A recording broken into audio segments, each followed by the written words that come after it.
நேற்று என்ன கோபால் கடையில் வாத்து பிரியாணியா? ஆமாம்பா. மச்சே கரெக்டாக கண்டுபிடிச்சிட்டேன்.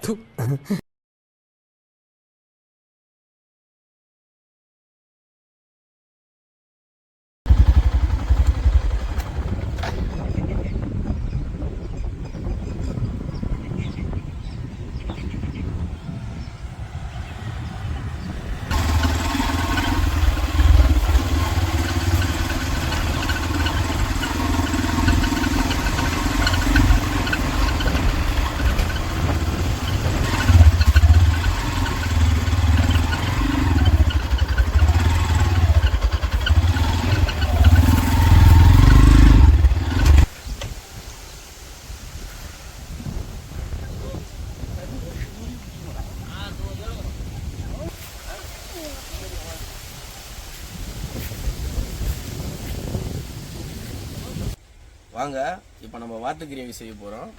வாங்க வாத்து கிரேவி செய்யலாம். வாங்க வாத்து க்ளீன் பண்ணி எடுத்துக்கலாம்.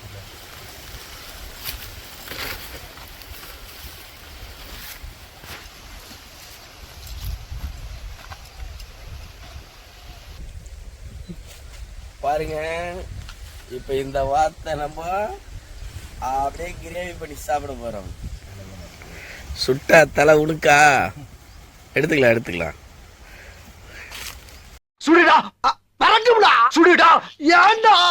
சுடு.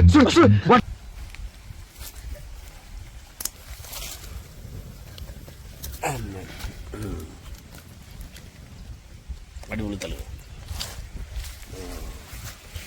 வேற ரகமா இருக்கும் உங்களுக்கு. இது பிடிக்கும்.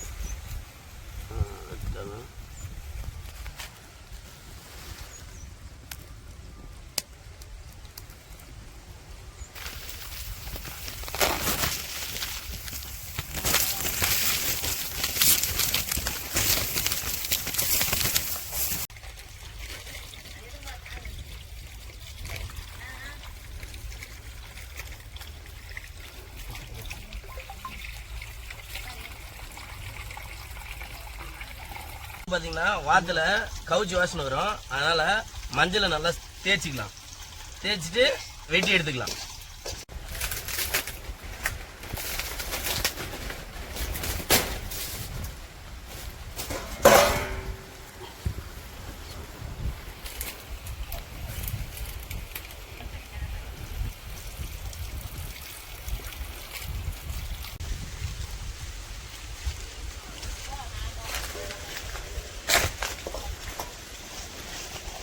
நம்ம வந்து வாத்தை வெட்டி எடுத்துக்கலாம்.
ஓடு வெட்டு.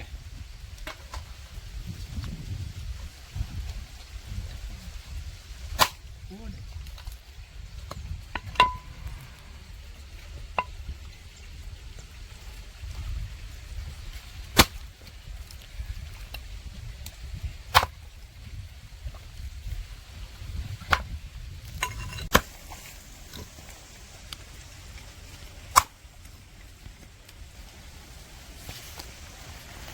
சேம் லெக் பீஸ் அது விடு.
எண்ணெயை சேர்த்துக்கலாம்.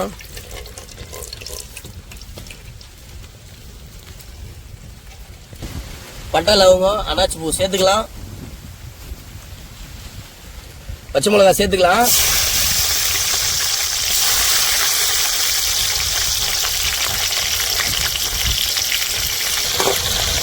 பச்சை மிளகாய் சேர்த்தாச்சு. லைட்டாக வதக்கலாம். லைட்டாக வதக்கிறதுக்கு அப்புறம்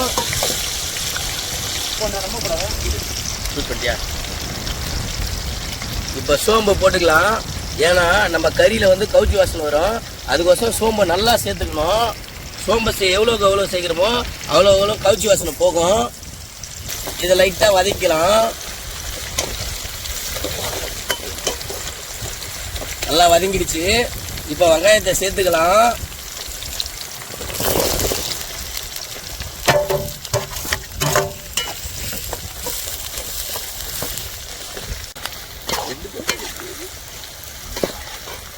தேவையான அளவு உப்பு சேர்த்துக்கலாம். நல்லா வெங்காயம் இஞ்சி பூண்டு சேர்த்துக்கலாம். தக்காளி சேர்த்துடலாம். ரெடி வெங்காயத்தை போட்டோம். அது வந்து பொன்னிறமாக வதங்கிடுச்சு. இப்போ அடுத்தது தக்காளியே சேர்த்துட்டோம். தக்காளி பச்சை வாசனை போகிற அளவு நல்லா வதக்கணும். வதக்கி முடிச்சதுக்கப்புறம் கறியை போட்டுக்கலாம். இப்போ ஓரளவு கிண்டிக்கலாம். வதங்கிச்சு, நீங்களே பாருங்கள், நல்லா இருக்கு. இப்போ அடுத்தது வந்து கறியை சேர்த்துக்கலாம்.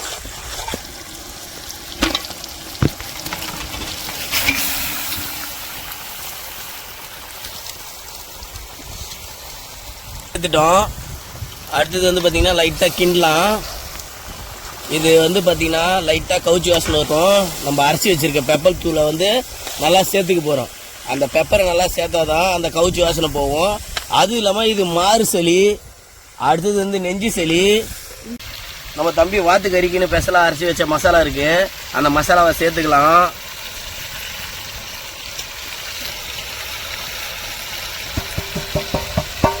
வாத்து கறிக்குன்னு தனியாக அரைச்சி வச்ச மசாலாவை சேர்த்துட்டோம். சேர்த்து முடிச்சதுக்கப்புறம் லைட்டாக எண்ணெயிலே கிண்டலாம். இப்போ கறி வந்து பார்த்திங்கன்னா எண்ணெயிலே வெந்துட்டுருக்கு. அடுத்தது வந்து இதை தட்டு போட்டு மூடிடலாம். அடுத்தது வந்து இன்னும் கொஞ்சம் மசாலா சேர்க்க வேண்டியது இருக்குது. அந்த மசாலா மட்டும் சேர்த்துட்டோம்னா அடுத்து போட்டு மூடிட்டோம். நல்லா வேகட்டும். எண்ணெயிலே நல்லா வெந்தால் தான் அந்த ஃப்ரை நல்லா இருக்கும். மட்டன் மசாலா, மிளகுத்தூள் சேர்த்தாச்சு. நல்லா கிண்டிக்கலாம். கிண்டிட்டு இந்த எண்ணெயிலே இன்னும் கொஞ்சம் நேரம் விட்டுட்டு அடுத்தது லைட்டாக தண்ணியை சேர்த்துக்கலாம்.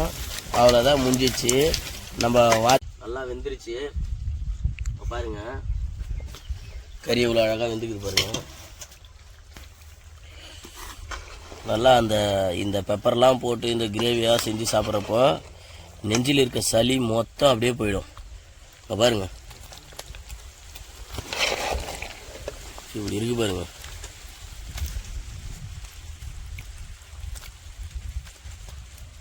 இப்போ நம்ம ஓகே, எல்லாம் நல்லா வெந்துருச்சு. இப்போ இதை இறக்கி எடுத்துகிட்டு போயிட்டு நம்ம கெஸ்ட் வந்திருக்காங்க ஒரு 3 பேர். அவங்களுக்கு நல்லா சமைச்சு கொடுக்கணும். அதில் ஒருத்தருக்கு நிறைய சளி பிடிச்சிருக்குன்னாரு. அவருக்கோசமே வாத்து நம்ம கிரேவி பண்ணியிருக்கோம். வாங்க நம்ம போகலாம்.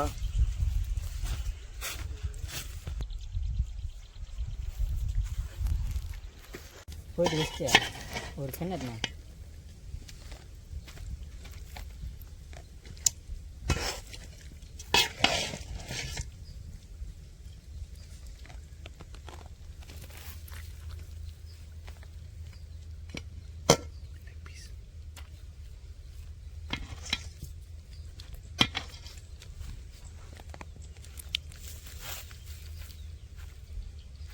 வணக்கம்டா மாப்பிள்ள, அத்திமூர்லேருந்து பாய்ஸ். சாப்பாடு சும்மா வேறு லெவலில் இருக்கு. குழம்பும் வேறு லெவலில் இருக்கு. ஆஹா, இங்கே பாருங்க.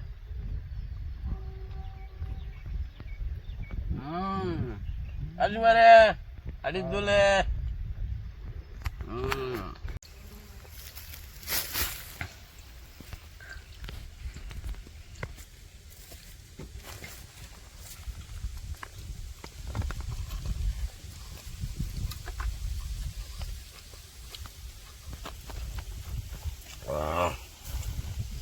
செம்ம டேஸ்ட்டுங்க.